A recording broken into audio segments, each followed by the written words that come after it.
Today is the 25th of January. I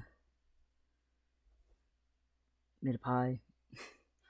Uh, I don't know if there's been any changes really um, since the last time I recorded, except one major one that I figured I'd better go ahead and record and report. So, I should be having a period, and I am not. Sort of. I have been cramping some, and I, was like, oh no, here it comes, kind of a thing. And it's been like days and days at this point, and maybe it's just really late or having trouble getting started or something. Because again, there is some cramping, but there's no blood. Like I don't know again if that's period just being weird because I unfortunately have a history of weirdness around that, um, which is apparently a normal symptom of being intersex. But um, yeah, I don't know. I don't know at all. Um, it's just weird that I'm feeling it, but nothing's happening at all, like even a little bit. Um, so yeah, I was gonna report that. I guess I should also mention last night my father called me. Um, he still seemed a little uncomfortable, but he also seemed like he was missing me and trying to reach out and stuff. Um, I told him I hadn't had any depression. He thought that was good. He was surprised. I told him that I was having good things happen, that it was, positive and stuff. And he was telling me about his, foot surgery and stuff, or how he's healing up and stuff. And I had painted. I was very artistic growing up, and I had painted my parents um, a mailbox, and my dad's got one side of the mailbox with stuff that represents him more, and then on the other side is stuff that represents my mom more. And someone ran it over, so they've had that mailbox for a very long time, like a long, long time, and it got destroyed. And he was like, you know, there's a tragedy in the family, because that mailbox has been there for decades. So, um, they were putting in a new mailbox, but he said it wasn't technically the end of the world anyway because they were hoping to sell the house. But you know, I think he just couldn't not call me. And I have not been going out of my way to reach out to him or anything like that at all. He's been the one who sent me messages, and this is him calling me. And I think he's trying to work around his own bigotry and come to terms with it. Um, Unfortunately, I don't know if my father will ever come to accept trans people as a whole because of the backwards way that things run in my family, from birth. All my relatives and stuff. My grandmother is not doing well, and I know it's going to hit him really hard when she passes. There's no way around that she's getting older. She can't be a frontier woman forever. Although she did it a lot longer than most people ever could. I mean, most people start complaining about back problems and how tired they are by their 30s, and she is still.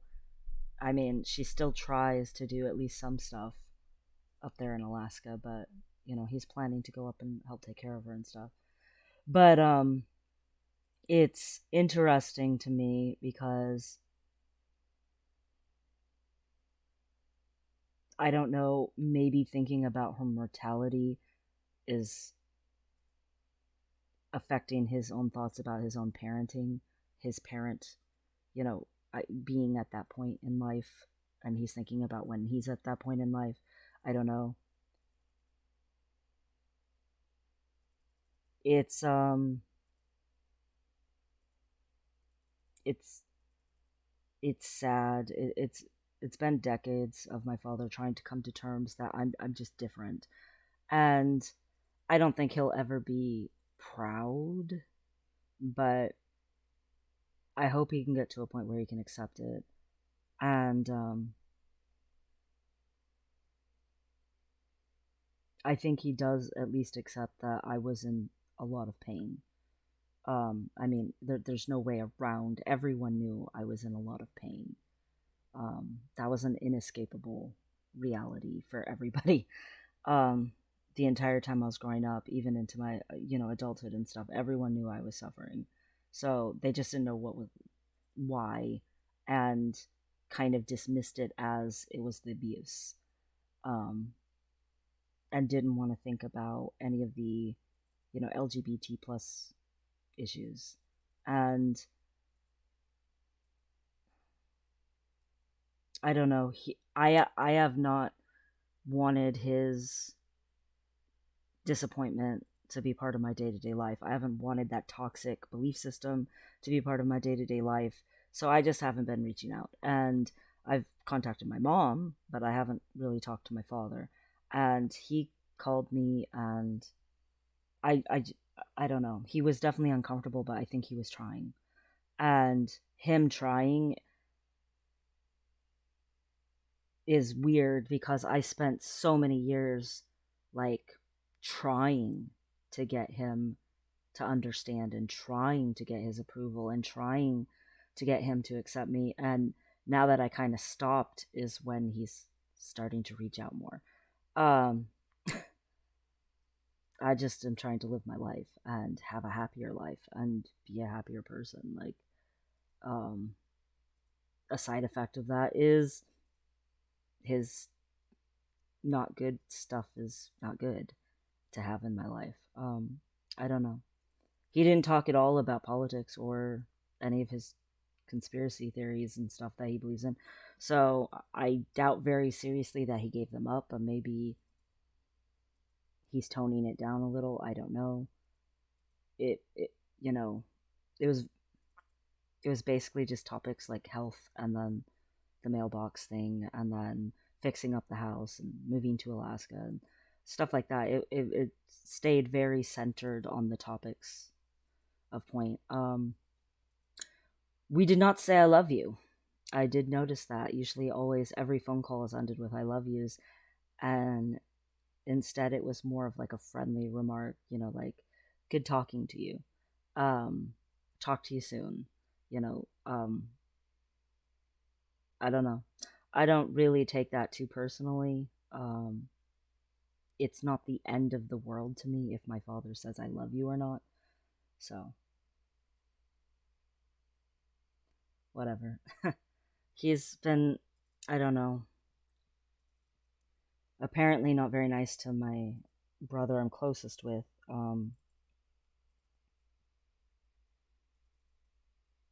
Just super disappointed in my brother and not treating him with respect. My brother I'm closest with, who's 1 year younger than me, he is an excellent father. He goes out of his way to provide constant caring and learning, even outside of schoolwork, for his kids. That is done in a way that suits them. He plays video games with his kids, watches movies with his kids, like plays and takes them to the park. And you know, one of his kids is very different than the other one. He's got two boys, and they are not the same person at all. They like very different things, and he embraces that and encourages them to be their individual selves and stuff. And even when it's like disciplinary, he's like the least abusive person. And sometimes he worries that he's not doing enough to show his kids how important it is to him to be a good dad to them. So he became a vegetarian because he wanted his kids to know that someday when they grew up, he had tried for the planet. to give them just a little more planet. Like, he does everything he can think of to be a good dad. He has an excellent marriage. Him and his wife still love each other and still act lovey toward each other even after, decades of marriage. My brother had married her really young. They got married basically when they were teenagers. They still, do like nice gestures toward each other and speak kindly toward each other and things like that. There's no like mean gossiping or degrading the other one or anything that you see in a lot of marriages. That's just like disappointing to see. And he is doing college right now to become a science teacher. He's always been very intellectually minded, and he does have some debt, and he has pursued careers before and then dropped them because he got sick of them and stuff. And my father views that, oh, and he's an atheist, and my father views all of that as failure. And he can't see all of the things that my brother has done that's so freaking right. And sometimes my brother feels the weight of that disappointment. And my father's super proud of my baby brother. My baby brother is religious. My baby brother has tons of kids. My baby brother owns his own business, even though it's struggling. He still is a a go-getter. How about that? And my dad views that all with great pride. But the thing is my baby brother's marriage is crap. Like, they fight constantly. She constantly undermines him, threatens him, screams at him. He constantly ignores her, rolls his eyes at her, tries to spend as little time with her as possible. He does try to be a good dad to his kids, but he doesn't encourage her to treat the kids in a safer way. Like, they're not vaccinated, they're not taken to the doctor, things like that. He doesn't sleep. He works nonstop. He gets like 4 or 5 hours of sleep at night. And you just look at the failure that is his marriage, and you look at the struggle that he has with trying to stick with just one thing and not ever accept that it's just struggling and he should try a different idea or something. Like, he is working his fingers to the bone, and he is somehow the one to be proud of. It's like, the less happy your life is, the more my dad is proud in certain ways. And that's really sad. Like, it's really tragic. And I get that my father will always be disappointed about the atheism thing because he is religious. But my brother's not a failure. And I tried to help him understand that, and told him I admire him. I mean, I look to him on sometimes in my own marriage how to do better, or, how to be a more honorable person, because my brother is so patient and honorable toward people, even when he doesn't agree with them. He's a respectful person. Sometimes he takes more crap than he should because he's going out of his way to be polite and civil and the reasonable one in the room. And he takes way more crap than he should. And I told him that too. He's not a failure. He's loved, and for some people, he is irreplaceable for their happiness. And what more could you strive for in life as a human being than to be the epitome of what brings joy and happiness to other people that are in your life or in your community? Like, he volunteers time to help other people. He volunteers tons of his time for his own family. And does all of that while also trying to build himself up into a better man all the time. He's constantly reading or listening to podcasts or trying to become a better person. And I don't even do that. I could take a page from his book in that regard. I can guarantee you my father doesn't do that. So I was trying to build up my brother. It was funny. He said, "You shouldn't look to me as a male role model because you're more masculine than I am a lot of the time." I was like, "I don't mean about manliness." Although that was funny. That was nice to hear. But yeah, I've just always been the boy. Um, it's it is a thing. um, but I don't know. It feels good to think of my brother as a peer, as a guy. Like, I don't know. I think if we ever live near each other again someday, maybe we could like both get a mutual gym membership and go work out a couple times a week together and like cheer each other on, or be like there's having your bros, and then there's your own brother being your bro. Like it's a more special thing, or it's a more close thing.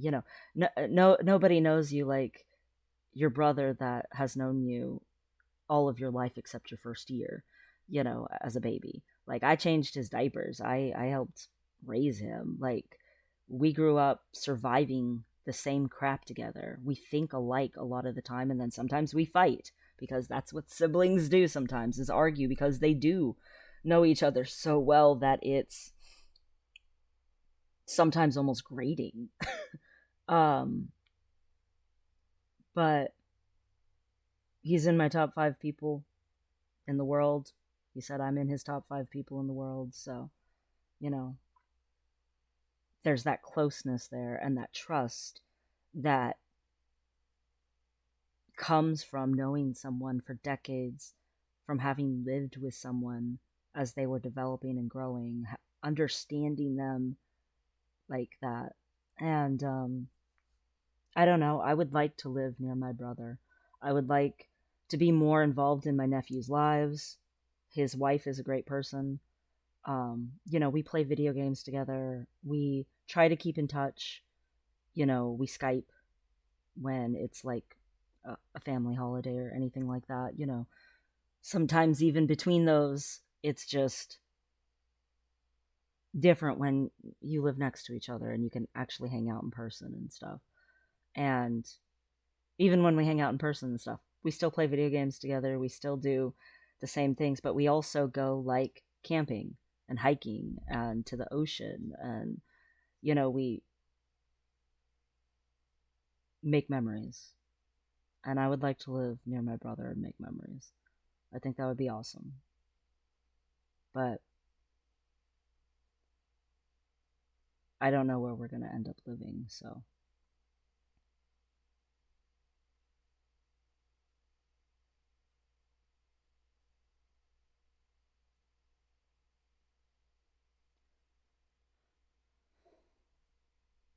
part of being a good man is choosing who's around you, like intentionally thinking about it and choosing people who help you improve and help you stay progressing and help you feel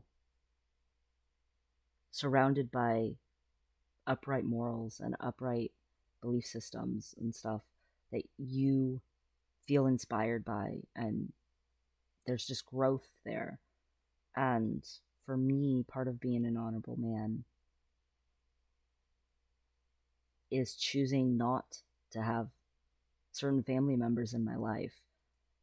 And it's not just that they are anti-trans or anti-LGBT plus, or even that they're like Republicans or something. I mean, it's so much deeper than that. They're conspiracy theorists, and they're ranters, and they're aggressive and defensive, and constantly agitated.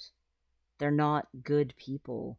They claim to follow Christian values, but then the very things that Christ did offend them for you to suggest that they do those things. They think somehow that what they're doing is good when they're just like in complete denial about reality, and they lie to themselves all the time. So I choose not to have people like that in my life, whether they were for trans stuff or not, or for LGBT plus stuff or not. Those are not qualities that I can grow from. Those are not qualities that I want rubbing off on me in my own life. Like, they don't help me. And I think just as important in transitioning into a life that makes me happy physically is choosing the people that I want in that happy life. When I am fully transitioned and walking around in my man body, um, which I technically have half a man body right now. It's so weird. Anyway, um, it's just like, who do I want to be seen with? Who do I want to look forward to seeing? I don't want to just better myself internally and be trying to improve me. I want to improve the way I live. I want to be glad to be me because I like what I'm doing, and I like who I'm around, and I'm having the time of my life, not just surviving my life. I want that, and that's an important thing. At least I think so. Anyway, that's pretty much where I am with updates or whatever.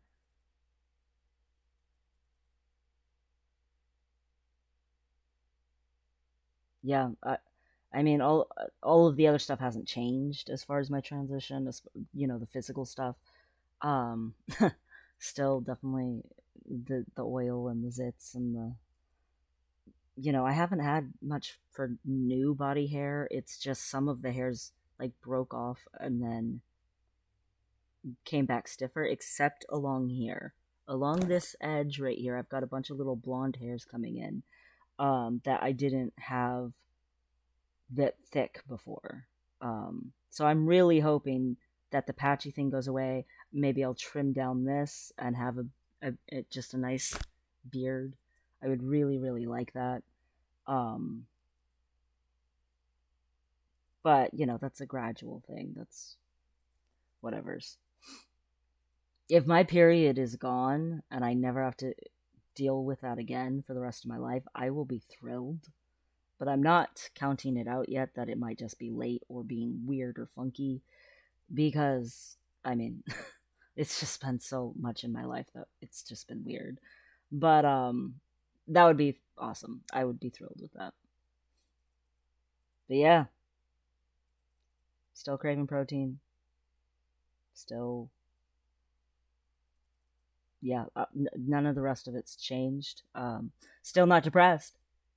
Uh, but yeah, that's really about it.